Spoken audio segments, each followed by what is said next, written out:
কবৰস্থানৰ water টেংকৰ যিটো এটা নিউজ এটা দুষ্ট চক্ৰই বজাইছিল দুদিনমান আগত এয়া সম্পূৰ্ণ এটা ৰাজনৈতিক আৰু ব্যক্তিগত ষড়যন্ত্ৰ মই ভাবোঁ যেহেতু স্থানীয় ৰাইজ হিচাপে কবৰস্থানৰ কামৰ লগত আমিও ওতপ্ৰোতভাৱে ইয়াত জড়িত থাকোঁ ধৰ্মীয় অনুষ্ঠান ইয়াত কোনো ধৰণৰ দুৰ্নীতি হ'বই নোৱাৰে যেহেতু এইখিনি কাম 15 ফাইনেন্সৰ কাম 15 ফাইনেন্সত ইয়াত আপোনাৰ সৰ্বমুঠ টকা আবণ্টিত ধন আছিল আপোনাৰ 1,60,000 টকা আছিল আৰু ইয়াৰ মাত্ৰ আমাৰ কবৰস্থান কমিটিৰ সেক্ৰেটাৰীয়ে জনোৱা মতে এখেত নিজে এই কামৰ চেয়াৰমেন হয় আৰু 75% পইচা উঠিছে আৰু বাকী পইচা উঠা নাই যিখিনি উঠিব আৰু উঠাৰ পিছত বাকী কাম যদি বাকী আছে কামৰো যদি কিবা অলপ বাকী আছে সেই পইচা উঠাৰ পিছত কেনেকৈ কৰিব পৰা যায় কমিটিয়ে সিদ্ধান্ত লৈ কবৰস্থান কমিটি নিজে ববীয়াকৈ সিদ্ধান্ত লৈ এইখিনি কাম কৰিব গতিকে এই ক্ষেত্ৰত ঝাউডাঙ্গা গাঁও পঞ্চায়তৰ আঞ্চলিক সদস্য ৰুণী খাতুন বা তেখেতৰ অভিভাৱক স্বামী ৰাইফুল ইছলামে যে ইয়াত দুৰ্নীতি কৰিছে এটা সম্পূৰ্ণ ভিত্তিহীন আৰু ব্যক্তিগত আক্ৰোশমূলক এটা মনোভাৱ লৈ এইখিনি নিউজ বজাইছে আৰু ইয়াৰ এখেতৰ নামত এটা কেছ দিছে যে 2017-18 বৰ্ষৰ ধন 38 লাখ টকাৰ কি কৰিছে আত্মসাৎ কৰিছে আৰু সেই সময়ত আমি জনামতে এখেত আঞ্চলিক পঞ্চায়তৰ সদস্যই নাছিল ঝাউডাঙ্গাত গতিকে কেনেকৈ ইয়াত 38 লাখ টকাৰ এটা ভিত্তিহীন গোচৰ সিহঁতে SP মহোদয়ৰ ওচৰত দিছে ইয়াৰো আমি আপোনালোকৰ চেনেলৰ জৰিয়তে এটা উচিত তদন্ত বিচাৰিছোঁ আৰু দুখীয়ে নিৰ্দোষী মানুহৰ ওপৰত চলোৱা যিটো এটা মানসিক যিটো চাপৰ আজি সৃষ্টি কৰিছে উন্নয়নমূলক কাম কৰিবলৈ গৈ যদি আজি এখেতে মানসিক চাপত ভুগিব লগা হৈছে গতিকে তাৰ বাবে কি ব্যৱস্থা ল'ব আইনী ব্যৱস্থা ল'ব লগা হয় সেইখিনি ব্যৱস্থা আমি এতিয়া ল'বলৈ বাধ্য হ'ম কবৰস্থান কমিটিৰ সেক্ৰেটাৰী তথা যোৱাকালিৰ পৰা ছ'চিয়েল মিডিয়াত এটা নিউজ বাজি আছে যে ইয়াত জল জীৱন মিছন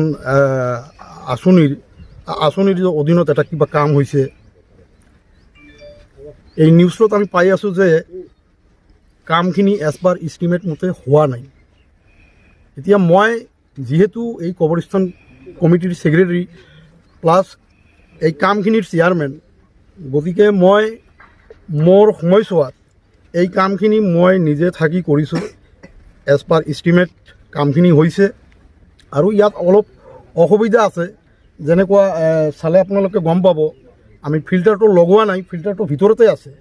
কাৰণ ইয়াৰ পৰা ফিল্টাৰ লগালে চুৰি হোৱাৰ সম্ভাৱনা আছে আমি অলপ ভালকৈ ঘিৰি চিৰি ফিল্টাৰখিনি লগাম এইখিনি এখেতে মানে চাই মেলি এটা নিউজ কৰিছে যে কামত দুৰ্নীতি হৈছে এটা ধৰ্মীয় অনুষ্ঠান ইয়াত দুৰ্নীতি একেবাৰেই হোৱা নাই এইটো এটা মানে মই ক'ব পাৰোঁ যে কিবা ব্যক্তিগত আহেজ আছে ইয়াৰ পৰিপ্ৰেক্ষিতত এই নিউজটো কৰিছে টকাখিনি সম্পূৰ্ণ উঠিছেনে টকাখিনি আজিলৈকে সম্পূৰ্ণ ৰিলিজ হোৱা নাই 75% মান ৰিলিজ হৈছে এতিয়াও 25 আছে নিউজটো আপোনালোকে কি বুলি ক'ব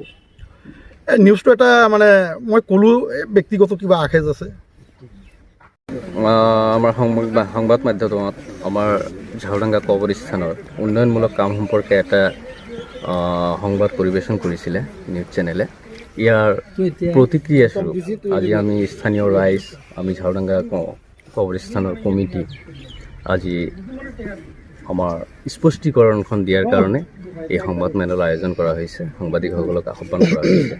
মই এইখিনিত এটা কথা ক'ব বিচাৰিছোঁ এটা এলিগেশ্যন এটা অভিযোগ মৰ্মে যিটো আমাৰ কবৰস্থানৰ টেংকিৰ এটা কাম আছিলে এই কামটো প্লান আৰু ইষ্টিমেট অনুযায়ী হোৱা নাই কিন্তু ইয়াৰ প্ৰতিক্ৰিয়া স্বৰূপে আৰু আমাৰ ঝাউডাঙ্গা গাঁও পঞ্চায়ত সমষ্টিৰ আঞ্চলিক পঞ্চায়ত সদস্য ৰুণী খাতুন আৰু তেওঁৰ হাজবেণ্ডৰ বিৰুদ্ধে যি অভিযোগখন উত্থাপিত হৈছিলে এই অভিযোগখন সম্পূৰ্ণৰূপে এটা ভুল তথ্যৰ ওপৰত দিয়া হৈছিল বুলি আমি আজি কথাখিনি কবৰস্থান কমিটিৰ ফালৰ পৰা আৰু স্থানীয় ৰাইজৰ ফালৰ পৰা ব্যক্ত কৰিছোঁ কিয়নো এই কামখন যেতিয়া হৈছিল প্ৰতিটো এটা কামৰ এটা কমিটি থাকে আৰু এই কমিটিখন যিহেতু এটা কবৰস্থান এটা ৰিলিজিয়াছ এৰিয়া হয় এইটো ইয়াৰ এই কবৰস্থানৰ যিটো কমিটি আছে এই কমিটিৰ সেক্ৰেটাৰী নিজেই চেয়াৰমেন আৰু এই কমিটিৰ তত্ত্বাৱধানত কামখিনি হৈছে আৰু ইয়াত আঞ্চলিক পঞ্চায়তৰ সদস্যৰ কোনো এনেকুৱা ধৰণৰ ভূমিকা নাছিলে তাৰ লগতে আমি কবৰস্থানৰ কমিটিৰ ফালৰ পৰা বিভিন্ন সময়ত উন্নয়নৰ কামৰ কাৰণে স্থানীয় ৰাইজক আমি মাতি পেলাই এটা সাধাৰণ সভাৰ আয়োজন কৰোঁ। বিভিন্ন ধৰণৰ মতামত লৈ পেলাই এটা সিদ্ধান্ত লোৱা হয় আৰু এই কামখিনি সম্পূৰ্ণৰূপে প্লান আৰু ইষ্টিমেট অনুযায়ী কৰা হৈছে। এটা সাংবাদিকসকলৰ সন্মুখত আমাৰ স্থানীয় যুৱক কেইজনমানে এটা বাইট দিছিলে। সিহঁতে মই ভাবোঁ সম্পূৰ্ণৰূপে এটা ভুল হেৰি দিছিলে। তেওঁলোক হয়তো কথাটো ভালকৈ নাজানে, তথ্যখিনি নাজানে। আৰু এটা অভিযোগ আছিলে যিটো যে বহু কাম হোৱা নাই, কিন্তু ইয়াত আমাৰ কামৰ সুবিধাৰ কাৰণে কবৰস্থানৰ উন্নয়নৰ কাৰণে যাতে পইচাখিনি ইয়াত মিছ ইউজ নহয়, তাৰ কাৰণে আমি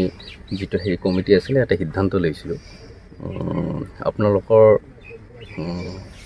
সংবাদ মাধ্যমৰ জৰিয়তে মই আজি যোৱাকালি যিটো সংবাদ পৰিৱেশন হৈছিল ইয়াৰ প্ৰতিক্ৰিয়া হিচাপে মই এটা কথাই কৈছোঁ যে এইখন এটা ভুল তথ্যৰ ওপৰত কৰিছিল। অসমৰ জনসাধাৰণক আমি এইটো খুজিছোঁ